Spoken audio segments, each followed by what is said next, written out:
بەڵێ لە سەر گرنگی سەردانەکەی سەرۆک بارزانی بۆ بەغدا من هەمیوانێکم هەیە کازم زوبەیدی شرۆڤەکاری سیاسی لە بەغداوە لەگەڵمانە. بەڕێز زوبەیدی ئەم کاتت باش دوێنێ سەرۆک بارزانی سەردانی بەغدای کرد بۆ سەر لە ئێوارەکەی کۆکەرەوەی ئەوەی پێی دەوترێت هاوپەیمانی بەڕێوەبردننی دەوڵەت بوو کە زۆرینەی لایەنە عێراقیەکان لەخۆگرێت. ئەمڕۆژ کۆکەرەوەی لایەنە سونیەکان بوو. پێت وایە ئەم سەردانەی سەرۆک بارزانی بۆ بەغدا چەندێکە بێتە هۆکاری تێپەڕاندنی ئەو کێشانەی یان ئەو کێشە و گرفتە سیاسیانەی لە ڕابردووە هەبوو؟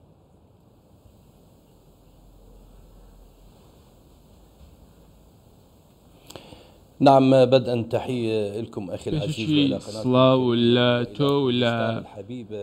كنالكتانو سلاو لا كردستاني خوشويست بێگومان سەردانەکەی سەرۆک بارزانی بۆ بەغدا سەردانێکی مێژوویە بە تایبەتی دوای 6 ساڵ ئەم سەردانە ئەنجام دەدرێ. باوەڕم وایە ئەم سەردانە لە پێناو گەڕاندنەوەی متمانەی پەیوەندیەکانە لە نێوان هەولێر و بەغدا. هاوکات ئاماژەیەکە بۆ ئەوەی کەوا سەرۆک بارزانی لە پێناو بەرژەوەندی کوردستان لە پێناو بەرژەوەندی باڵای کوردستان کە خۆشی هەر بەمەوە ناوبانجی هەیە دەیەوێت بۆ ئەو بەرژەوەندیە کار بکات لە پێناو بەرژەوەندی هەرێمی کوردستان. بۆیە دەیەوێت پەیوەندیەکانی باش بێ لەگەڵ بەغدا لە پێناو بەدەستهێنانی هەموو بەرژەوەندیەکانی خەڵکی هەرێمی کوردستان بە شێوەیەکی تایبەت. هەندێک ئاماژە هەن لەم سەردانەدا دەمەوێت ئاماژەی پێ بدەم. یەکەمیان کاتی سەردانەکەیە. کاتەکە بەڕاستی کاتێکی زۆر نالەبارە لە ڕووی ئیقلیمیەوە. خۆتان دەزانن هەڵبژاردننی ئێران بەڕێوە دەچێ، هەڵبژاردننی ئەمریکا بەلایەک،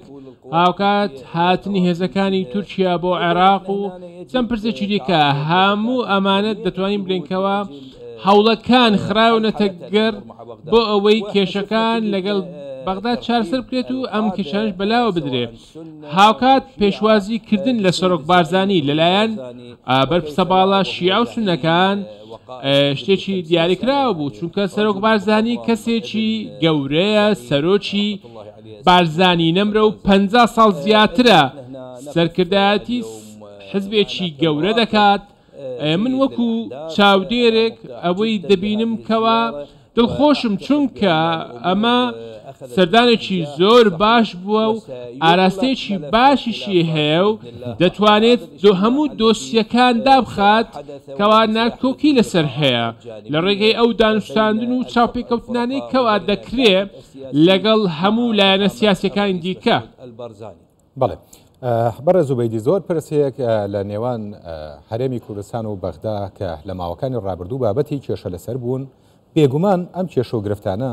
هەم لە ڕووی سیاسیەوە، هەم لە ڕووی ئابووریەوە، هەم لە ڕووی پەیوەندیەکانەوە زیانی هەبووە بۆ هەردوو لە بەم سەردانە و بەم پەیوەندیانەی کە دووبارە سەرۆک بارزانی پێیدا ئاچێتەوە لەگەڵ لایەنە سیاسیەکانی عێراق. چەندە ئەتوانرێت ئەم کێشانە تێپەڕێنرێت و ئەم پەیوەندیانە لە بەرژەوەندی هەموو عێراقدا چارەسەر کرد؟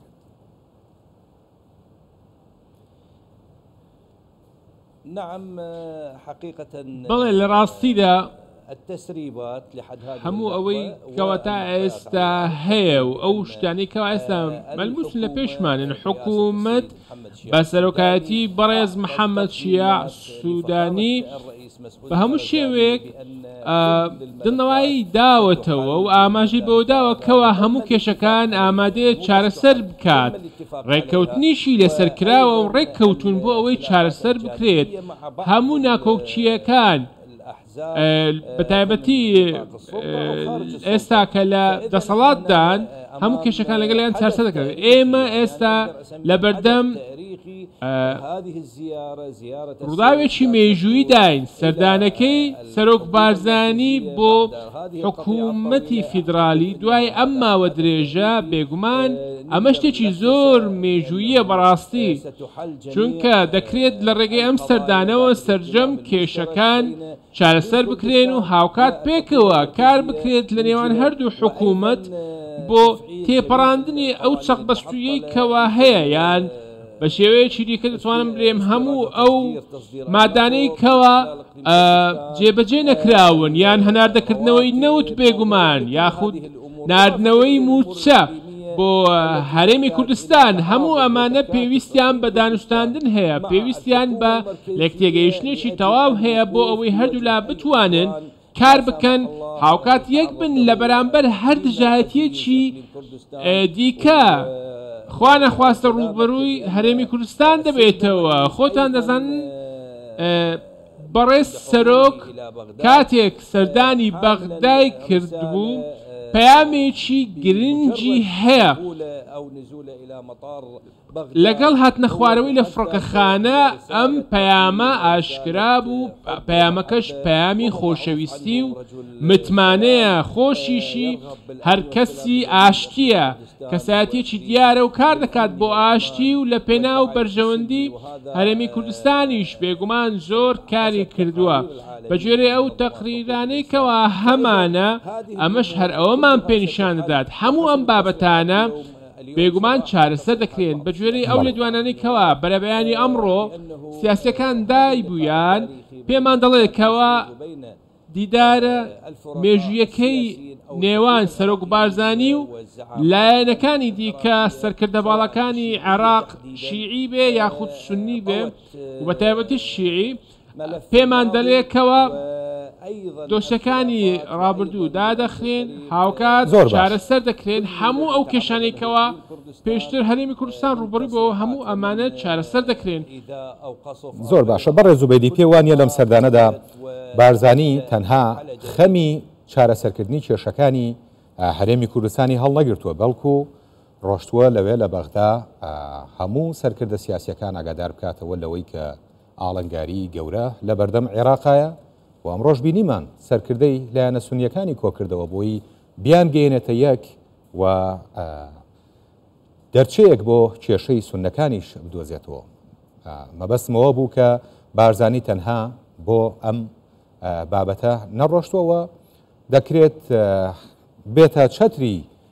کۆکەرەوەی لایەنە سیاسیەکان لە عێراقیشدا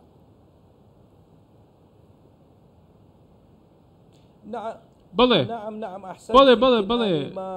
تەواوە لەوانەیە من نەمتوانی بێ بە جوانی ئاماژە بە بۆچوونەکانم کەم بەڵام بەگوێرەی هەموو بۆچوونەکان بۆچوونی منم و بۆچوونی هەموو شارزایان سەرۆک بارزانی وەکو سەمام ئەمانی سیاست دەبیندێت لە ساڵی 2003 تا ئێستا ئێمە بێگومان ئەو لە ڕووی سیاسیەوە پێگەیەکی زۆر گرنگی هەیە کاتێک باسی عێراقیش دەکەی پێویستە لەلایەک هەموو کێشەکانی نێوان هەولێر و بەغدا چارەسەر بکرێن هاوکات ئێستا پرسی هەڵبژاردننی سەرۆکی ئەنجومەنی نوێنەران هەیە چەندین کێشەی جیاواز هەیە لە ڕووی ئیقلیمیەوە کەوا عێراق پەیوەندیدارە پێی بەڵێ من قسەکەت پشتڕاست دەکەمەوە و دەمەوێت لەوانەیە بۆچوونەکەم تەواو نەبێت سەرۆک بارزانی تەنیا بۆ بەرژەوەندی هەرێمی کوردستان نییە بۆ تەواوی عێراق و بۆ تەواوی پرۆسەی سیاسیە ئەویش بەشێکە لەوە چونکە خۆی بەشێک بوو لەوە لە ساڵی 2003 دایان مەزراندووە پێکەوە چەندین جارە دەڵێمەوە دەمەوێت ئاماژە بۆ بکەمەوە ئەمە سەردانێکی مێژوویە دەبێت بە خێر بیجێڕینەوە بۆ تەواوی گەلی عێراق بۆ شیعەکان بۆ سونەکان و هیوادارم ئەم سەردانانە بە تایبەتی بۆ سونەکان دەبێتە مایەی خێر هاوکات کە ئەمڕۆ کۆبنەوەکان بەڕێوە چوو بوون 100% لەوانەیە کێشەکان چارەسەر بکرێن چونکە سەرۆک بارزانی توانای هەیە و گوتەی هەیە لەم بارەیەوە و دەتوانێت قسە لەگەڵ هەموو سیاسیەکان بکات هاوکات ڕێزی لێدەگرن لە پرۆسی سیاسی چونکە خۆی کەسێکە سەرۆکە پێشڕەوە هاوکات زیاتر لە 50 ساڵە سەرکردایەتی حزبێک دەکات بۆیە لە ڕووی سیاسیەوە کەسێکی دیبلۆماسیە و هەموو سەرکردەکانیش خۆشیان دەوێت لە دەرەوەش لە وڵاتانی دەوروبەریش لە ئەمریکا لە بەریتانیا لە هەموو مادەم باس لەم بابەتە کرد بەڕێز زوبەیدی ئەمەوێ بپرسم کە لەسەر ئاستی ناوچەیی و لەسەر ئاسی نێودەوڵەتی چۆن لەم سەردانەی سەرۆک بارزانی ئەڕوانرێت بۆ چارەسەرکردنی ئەو کێشە و گرفتانەیان تێپەڕاندنی ئەو قەیرانانەی کە عێراق ڕوبەڕووی بووێتەوە.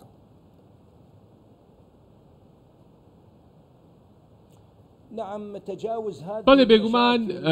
ئەو کێشانەی کەوا هەبوو پێشتر ئاماژەم پێدا سەرۆک بارزانی لە هەرێمی کوردستانەوە هاتووە چارەسەری لەلایە با پێکەوە ڕێککەوین و بۆ بینەرانیشمان ئەوە ڕوون بکەینەوە سەرۆک بارزانی لە کوردستانەوە هاتووە و چارەسەرەکەی لە دەستدایە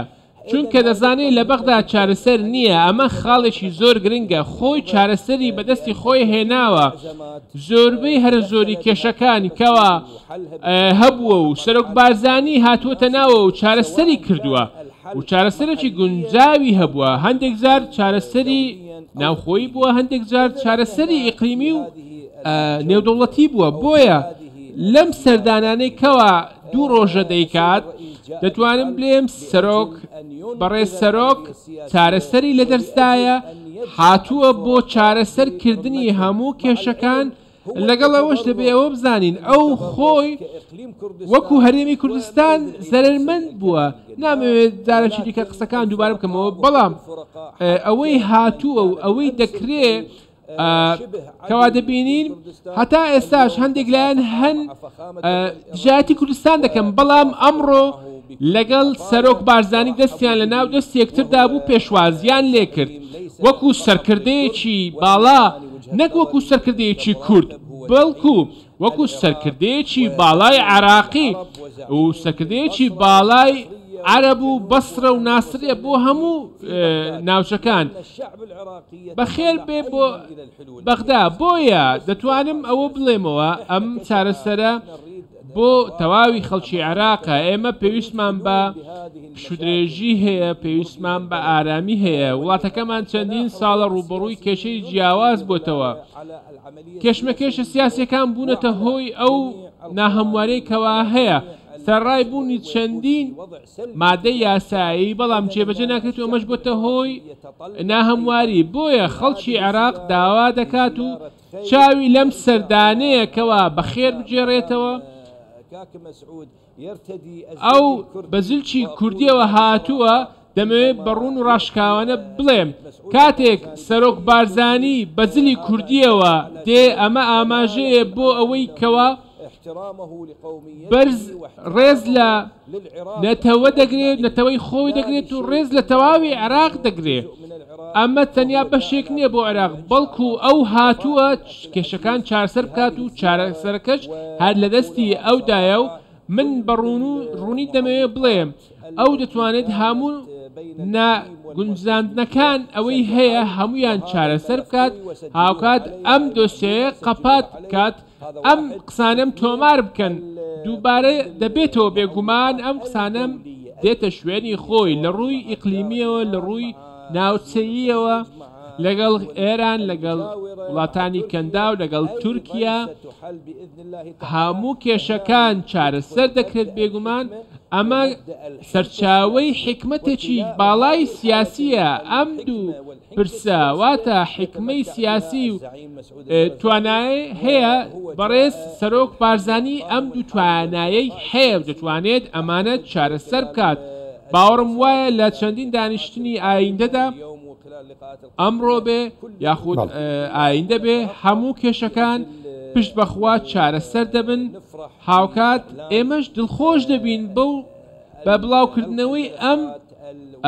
چارەسەریە سەرجەم دۆشیەکانیش ئەوانێکەوە بە هەڵپەسەردراوی ماون هەمویان چارەسەر دەبن لەگەڵ ئەوەش دەست بە قۆناغێکی نوێی سیاسی دەکەین عێراقێکی تاک کەوا ئامێزی لە هەرێمی کوردستان گرتووە ئامێزی لە تەواوی هاوڵاتیان گرتووە دەگەین بەو عێراقیکەوە باسی دەکەم هاوکات عێراقێکەوە اعتباری هەیە لە دەرەوە خەڵکی کورد لە هەرێمی کوردستان پێکەوە لەگەڵ ئەوان بە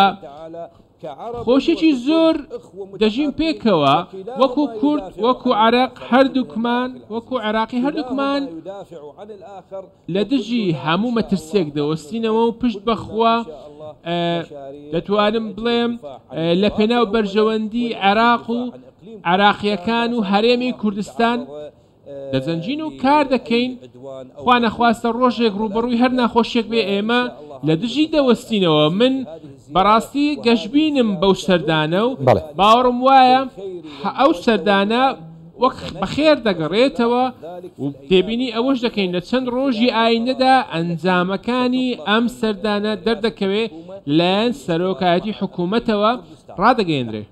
بەڵێ بەڕێز کازم زوبەیدی شرۆڤەکاری سیاسی لە بەغداوە لەگەڵ ئێمە بووی زۆر سپاس بۆ وتەکانت.